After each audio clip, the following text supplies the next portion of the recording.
5 signs you know you're ready to talk about your faith in your business. Number 1, it bubbles up inside of you. You cannot get away from it. Number 2, it's who you authentically are at your core.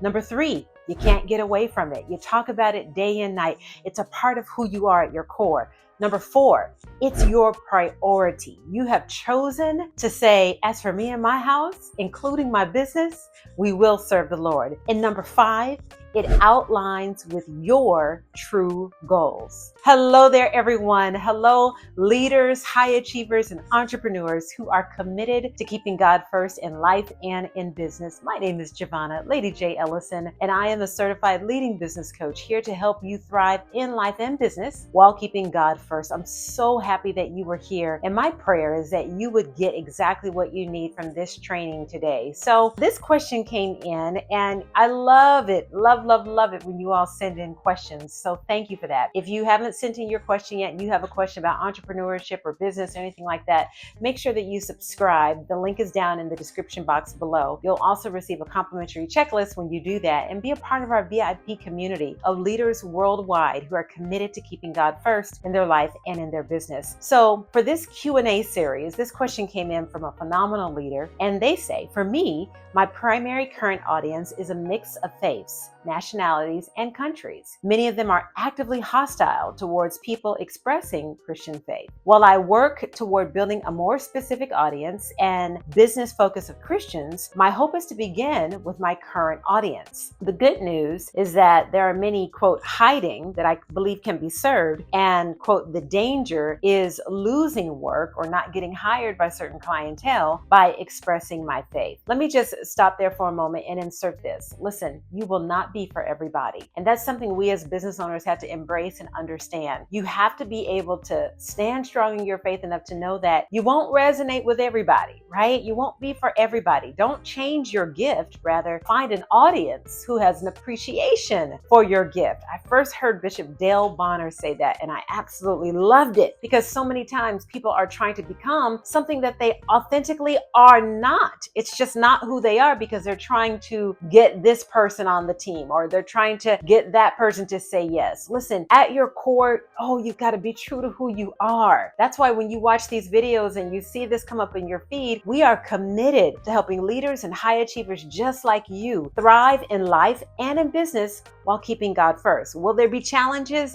Absolutely. There will always be challenges, but you have to make up in your mind that you're committed to keeping God first. And now that's going to look different for everybody. And so you have to make sure what it looks like for you. The rest of the question, while scriptures and affirmations are great, and I quote, know the answer, walking it out can be a completely different story. So his question is, how can I truly tell when I'm being called and equipped, in other words, ready to be more publicly bold about my faith in business context? Let me also say this. I opened up with the 5 ways, but let me also say this. I have a ton of books over here and behind me all over this office here about from John Maxwell. And when he started, he did so much teaching, training, and he came from a pastoral background. But much of the stuff that he was teaching and leading with, he wasn't, giving a whole bunch of scriptures or things like that, but he was letting his life speak. So there's a book by Parker Palmer called Let Your Life Speak. It's a fantastic older book who my original business coach turned me on to. Rest in peace, Dan Miller.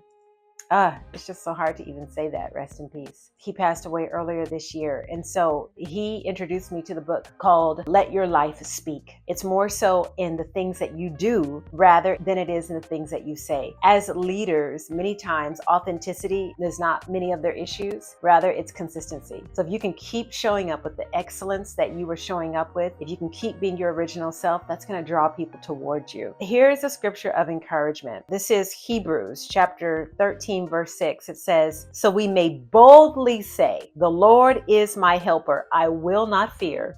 What can man do to me? So that may help you a little bit as you go forward in this business building journey of sharing your faith. You don't have to preach at somebody. Just let your life speak. I've got people of all kinds of faiths in my business. I even have a few self-pronounced atheists, but you know what? It's not always about trying to get them to convert. Yes, I want my life to speak so that they will go that way. But again, our responsibility is to show up and serve with excellence love, encouragement, and generosity so that over time our life can speak, and then they'll raise their hand and say, hey, can you tell me a little bit more about what you believe? I remember one particular lady, when I was coaching her, she proclaimed that she was an atheist. She was coming to me for the business building advice and things like that, and was very clear about that. So every time we got on our Zoom calls and we did our live events and things like that, it was very clear that this was business strategy. But I continued to show up and serve with the same level of excellence that I started with her. And at our last session, she asked if I would pray with her. Now, for someone who doesn't believe, to ask for prayer is a huge first step. And so I thank God for that. And she ended up renewing her coaching package and things like that. So you've got to take baby steps along the way. So number one, it bubbles up inside of you. Number two, it is who you are. Number three, you can't get away from it. Number four, it's your priority. And number five, it's just a part of who you are.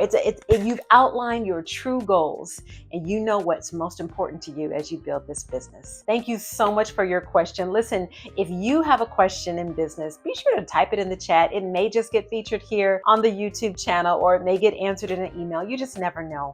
But you need to know that you are not alone in this business building journey, and you can honor your core values. You can keep God first and have a wildly successful business. It's all about how you frame it and how you position it going forward. Thank you so much for watching. Listen, be sure to subscribe to this channel, share with other high achievers and entrepreneurs, those who are committed to keeping God first in life and business, and we'll see you next time. Thanks for watching, everybody.